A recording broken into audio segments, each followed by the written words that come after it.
할렐루야. 오늘도 사랑의 주님, 주님이 우리와 함께 하십니다.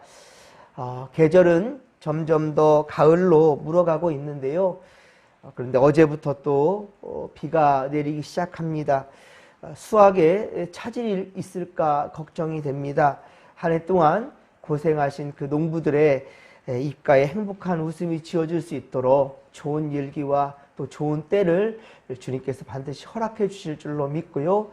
우리 함께 간구하며 나아가십시다. 자, 우리는 지난주까지 우리 디모데 전후서 말씀을 다 같이 보았습니다. 자, 이제 오늘부터는 디도서입니다. 디도서를 통하여 우리가 함께 은혜 받을 텐데요. 자, 오늘 말씀은 디도서 1장 1에서 4절까지 말씀으로 동역자라는 제목으로 주의 말씀 전하도록 하겠습니다. 바울에게는 특별히 믿음의 사람들이 참 많았습니다. 바울을 사도로 쓰임받도록 그렇게 세워준 바나바가 있었지요. 그리고 바울 곁에서 마지막까지 곁에 있어주면서 건강을 돌봐준 의원 누가라는 사람이 있었습니다. 이 의원 누가 같은 경우에는 이방인이었는데 특별히 누가복음과 사도행전까지 기록하게 되었지요. 그 가운데 참 우리 사도 바울이 큰 또 영향력을 끼쳤고요. 든든한 동역자이며 또 빌립보 감옥에 같이 기도했던 신라라는 사람이 또 있었습니다. 또한 고린도에서 바울을 자신의 집으로 영접하여서 그렇게 바울이 마음껏 사역할 수 있도록 그렇게 도왔던 브리스길라와 아굴라 부부가 있었습니다.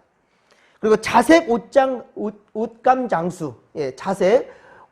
장수로서 바울을 섬겼던 여성 루디아가 있었습니다. 그리고 바울의 여제자 다비다가 있었지요. 다비다, 도르가. 바로 바울의 여제자 다비다 혹은 도르가. 자, 이 여성이 있었습니다. 그리고 가장 가까이에서 바울을 섬기며 그리고 동역하였던 바로 디모데와 오늘 바로 디도가 있었습니다. 특히 사랑하는 아들이라고 표현된 디모데와 디도. 자, 바로 디도인데요. 디도서는 디모데 전서와 같이 직분자의 자격에 대해서 교훈합니다. 직분자의 자격에 대해서 교훈한 후에 구원의 응답으로서의 선행을 강조한 바울의 목회 서신입니다. 먼저 바울은 오늘 보면 1절에 보면 자신을 무엇으로 표현하고 있습니까? 자신을 하나님의 종이라고 자기를 그렇게 말하고 있어요. 사사롭게는 제자이며 그리고 믿음의 아들이라고 디도를 그렇게 삼았는데 그런 그에게 바울이 자신을 하나님의 종이라고 지금 말하고 있는 거예요. 자신과 하나님과의 관계를 지금 분명히 하고 있는 것이지요. 나는 내 마음대로 살아간 것이 아니라 다 하나님께서 나를 택해 주셨고 나는 하나님께 주신 사명을 위해 살아갔다. 나는 철저하게 하나님의 종이라 라는 것을 지금 밝히고 있는 것이고요. 그러면서도 제자이며 그리고 사랑하는 아들로 삼은 디도에게 그러한 믿음의 자세, 이 바로 나의 믿음의 자세, 이것을 너 또한 역시 본받기를 원한다. 너도 이런 사람을 살아라 라는 것을 지금 얘기하고 있는 겁니다. 제가 여러분들에게 안수기도 할 때에도 제가 여러분을 하나님의 여종, 남종 이렇게 표현할 때가 있어요. 자, 이것은 바로 하나님께 전적으로 특별히 택함받은 자로 전적으로 쓰임받는 하나님의 뜻대로 순종하는 분이 되시라.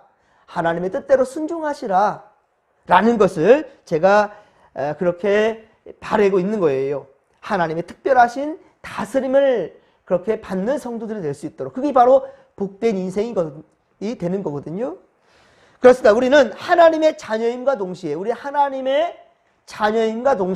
하나님의 말씀 앞에서는 철저하게 주신 말씀대로 순종하며 살아가야 될 바로 종의 신분이라는 거예요. 바울은 또한 자신을 예수 그리스도의 사도라는 표현을 지금 하고 있습니다. 사도는요, 보내심을 받은 자라는 뜻을 가지고 있어요. 보내심을 받았다라는 거예요.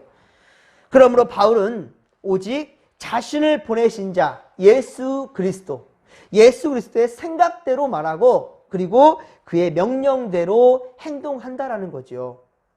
그가 예수 믿는 자들을 그렇게 박해하기 위해서, 붙잡아 가기 위해서 그렇게 가는 도중 다메섹 도상에서 부활하신 예수를 만났어요.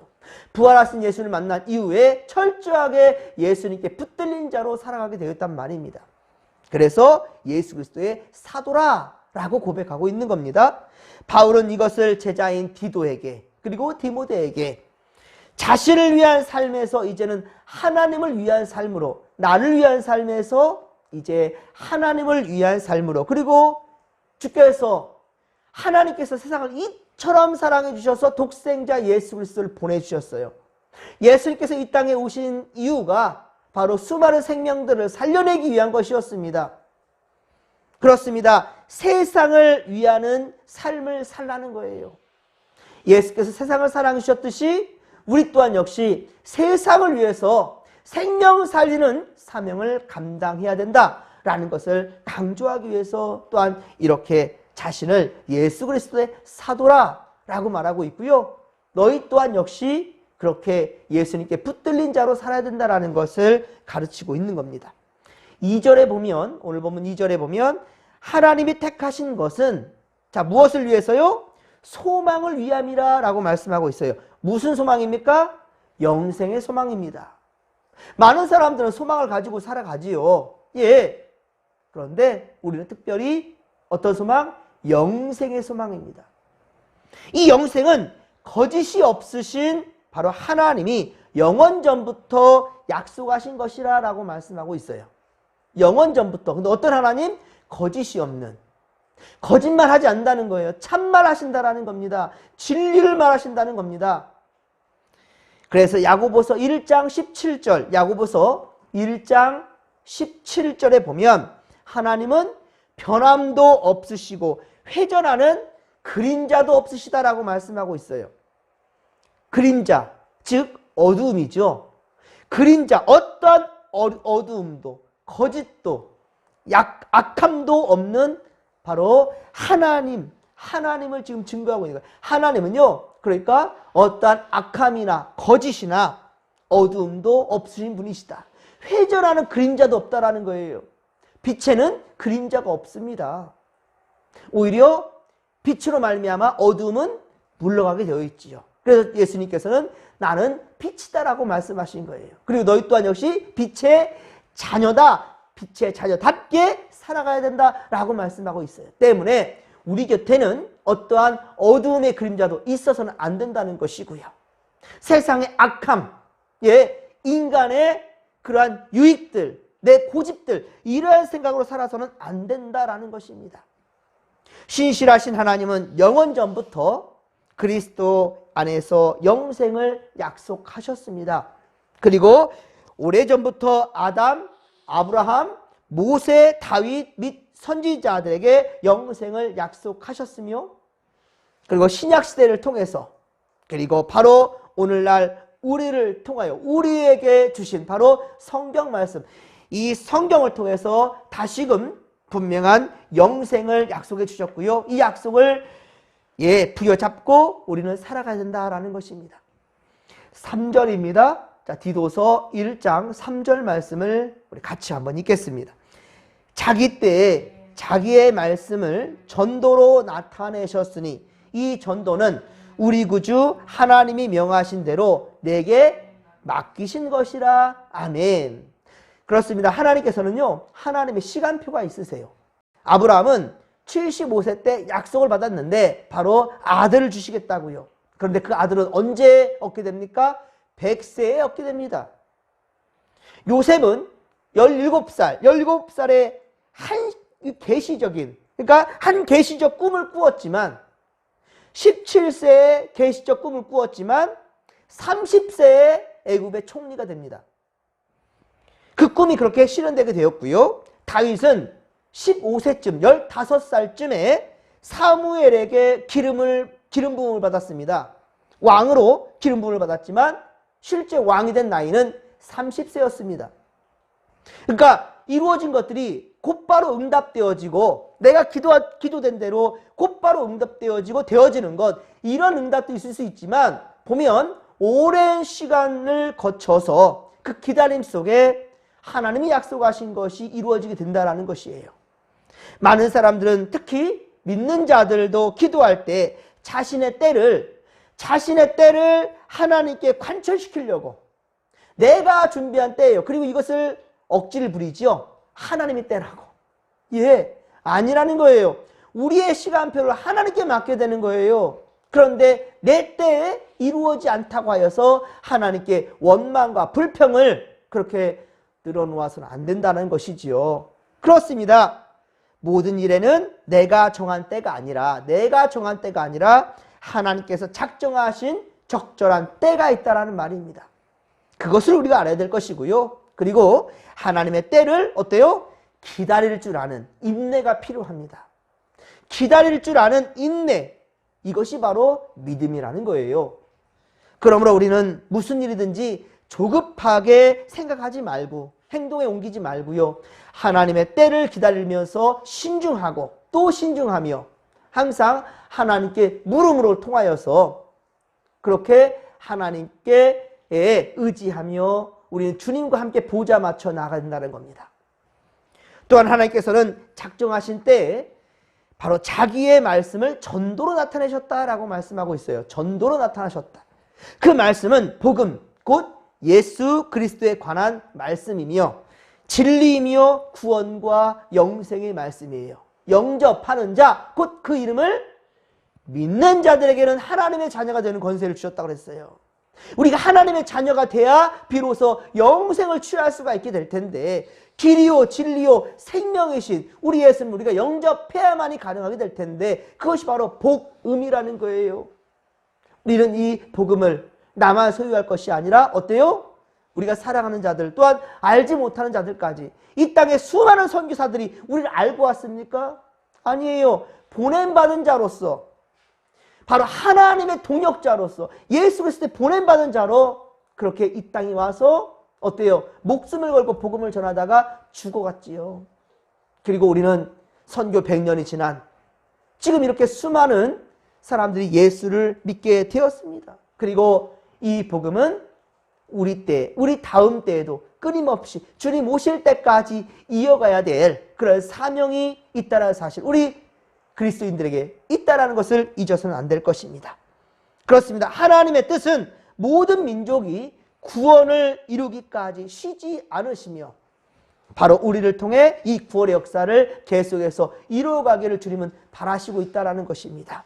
그래서 전도는 우리 모두가 참여하고 협력해야 될 것이고요. 그리고 하나님의 가장 중요한 그러한 일이라는 것입니다. 4절에 보십시오. 바울은 우리가 가진 믿음을 무엇이라고 합니까? 같은 믿음이라. 바울은 우리가 가진 믿음을 향해 같은 믿음이라 라고 말씀하고 있어요.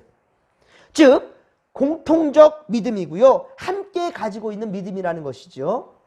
이 믿음은 피부 색깔, 언어, 지방, 사회적 신분, 남녀노소, 학력, 빈부의 격차 상관없습니다. 이 모든 것들을 초월하여 모든 그리스도인들을 하나로 묶어주는 것이 된다는 겁니다. 하나로 묶어주는 것, 우리를 하나 되게 하시는 것은 바로 같은 믿음이라는 거예요. 어떤 믿음입니까? 주 예수 그리스도를 내 구주로 믿고 살아가는, 그리고 천국을 소망하며 살아가는 이 믿음인 것입니다. 사도 바울의 서신에서 가장 많이 나오는 기원의 말이, 의미심장한 말이 있습니다. 하나님 아버지와 그리스도 예수 우리 구주로부터 무엇이 있을 것이다? 은혜와 평강이 너희에 있을지어다. 아멘. 할렐루야. 다시 한번 우리 4절 말씀을 같이 읽도록 하겠습니다. 같은 믿음을 따라 나의 참 아들 된 디도에게 편지하노니 하나님 아버지와 그리스도 예수 우리 구주로부터 은혜와 평강이 내게 있을지어다. 아멘. 할렐루야. 네, 그렇습니다. 사랑하는 성도 여러분, 은혜라는 것은요, 죄사함과 또 의롭다 하심과 성화와 은혜이며 평강, 즉 평안은 죄사함과 또한 의롭다 하심과 성화에 근거하여 누리는 마음의 평안과 몸의 건강, 그리고 더 나아가 물질적 안정과, 이것은 모든 이들이 원하는 것이잖아요. 물질적인 안정과 환경적 평안까지도 다 포함하는 거예요. 그런데 중요한 것은 내 영혼이 잘됨 같이 내가 범사에 잘 된다는 거예요. 근데 많은 사람들은 어떻습니까? 일단은 세상적인 눈에 보여지는 것들이 잘 되는 것이 좋은 줄 알아요. 하지만 여러분 명심하십시오. 내 영혼이 잘 되는 것이 그게 먼저 중요하다는 거예요. 먼저 그의 나라와 그의 의를 구하는 것이 우선이라는 거예요. 그러기에 오늘도 우리가 이 하루의 처음 시간을 어때요? 말씀과 기도로 나눈 거예요. 이게 우선입니다. 내 영혼이 잘 되기 위하여서 주님 앞에 나아가는 겁니다. 여러분들 이걸 절대로 잊지 않았으면 좋겠어요. 그런데 십자가를 바라보면서도 어떻습니까? 항상 주를 향한 확신이 없어요. 십자가를 바라본다면서도 확신이 없기 때문에 우리는 어때요? 세상 곁눈질을 하는 거죠. 바빠요. 많이 바빠요. 세상 참 바쁜 인생을 살아갑니다. 그런데 그것을 당연시해요. 그래서 우리는 어때요? 합리화시킵니다. 어떤 걸요? 내가 바쁘니까 주님께 예배 못 드려요. 내가 바쁘니까 주님께 나가지 못해요. 내가 살아가는 게 너무 힘들어서 하나님께 드릴 시간도 없고요. 물질도 없어요. 이렇게 생각해요. 눈앞에 보여지는 것들을 먼저 보아요. 그거 하나님께 드리면 내가 힘들어질까 봐. 하나님께서 그거 모르십니까? 여러분 확신이 없기 때문에 우리가 우선순위를 다음 차선으로 미루는 거예요.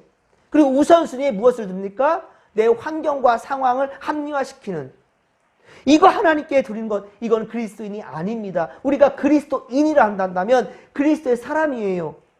그러면 주님께서 원하시는 것을 해야지요. 내가 원하는 게 아니라 주님의 먼저 원하시는 걸 하면, 주님이 원하시는 것을 하면 그 다음부터는 주님이 책임져 주시는 거예요. 그런데 내가 그것을 하려고 하니까 주님이 우리에게 주시는 것이 온전히 우리 안에 채워지지 못하는 겁니다. 악한 영들은 언제든지 그래서 이러한 마음들, 이 빈틈을 노리고 있다는 거예요. 그래서 우리를 어떻게든지 잡아 흔들어 버리고요. 믿음에서 떨어져 나가게 만든다는 겁니다. 택한 자들도 미혹하여 얼마든지 쓰러뜨리려 하는 저 악한 영들, 이것을 우리가 깨달아야 될 것이고요. 그러기에 우리는 늘 깨어 있어야 될 것입니다. 내가 지금 주님 안에 있는가? 내가 주님 하나님께 예배하는 것을 삶의 우선순위로 두고 있는가? 비바람이 친다 하여서 내 신앙이 흔들리고 있지는 않는가? 여러분들 분명한 것은 여러분들 안에 살아 역사하시는 성령 하나님과 늘 교통하며 살아갈 수 있기를 주님의 간절히 축원합니다. 주님께 물으십시오. 주님께서 반드시 답을 주실 것입니다. 사랑하는 성도 여러분, 우리는 하나님의 동역자요. 그리고 여러분은 저의 참 좋은 동역자입니다. 동역자, 함께 일한다는 거예요. 함께 간다라는 거예요. 임마누엘, 하나님 우리와 함께 하시는, 이것을 온전히 믿음으로 고백하며 주의 말씀에 순종하며 주님이 원하시는 그 시선을, 주님이 바라시는 시선으로 우리가 함께 나아가는 것, 이것이 바로 믿음이요 동역자의 삶이라는 사실을 잊지 않기를 주님의 이름으로 간절히 축원합니다. 이 시대에 우리 진목교회를 향하신 하나님의 뜻을 분명히 깨달아 알기를, 깨닫기 힘쓰기를 주님의 이름으로 간절히 축원합니다. 축원합니다. 자, 이 믿음 가지고 오늘 또 주여 삼창 부르며 기도하며 나갑니다. 주여, 주여, 주여. 살아계신 하나님 아버지, 고맙고 감사를 드립니다. 주여, 오늘도 우리가 코람데오 하나님 앞에서 믿음으로 나아갑니다. 우리는 하나님의 종입니다. 우리는 그리스도의 보냄받은 사도입니다. 그렇다면 우리는 철저하게 하나님의 뜻에 따라 살아갈 줄로 믿습니다. 눈에 보이는 것을 따라가는 것이 아니라 눈에 보이지 않는 영원한 세계 주님의 나라를 향해 나아가는 것이며, 주께서 우리에게 주신 복음 예수 그리스도, 바로 길이요 진리요 생명 대신 주님 바라보며 나아가는 것일지니 주여 우리와 함께 하소서. 그러나 바라오건대 우리 하나님 아버지 더욱더 믿음의 이 마음에 흔들리지 않도록, 약한 마음 들지 않도록 주여 우리 아버지 걸어갈 길에 너무 힘들지 않도록 주님 함께 해주시고, 주님 지금 한창 농번기에 이 비가 달갑지가 않습니다. 하나님 이 내리는 비를 잠시 멈춰 주시기를 원하나이다. 주님 도와주시옵소서. 약한 심령들이 시험 들까봐, 힘들어할까봐, 괴로워할까봐 걱정입니다. 하나님 도와주시옵소서. 주여 우리가 육의 것을 구하지 아니하고 먼저는 그의 나라와 그의 의를 위해서 구합니다. 그러나 주님께 간구하옵기는 우리의 아버지 약한 심령 주여 주님께서 더욱더 붙잡아 주시옵소서. 함께하여 주옵소서. 지켜 주시옵소서. 악한 영들은 우리의 마음에 약한 마음이 들 때 그 빈틈을 비집고 들어옵니다. 하나님 반드시 그러하게 막아주시옵기를 원합니다. 힘들수록 더욱더 주님을 찾으며 아버지 믿음으로 나갈 수 있도록 역사하여 주옵소서. 함께하여 주옵소서. 도와주시옵소서.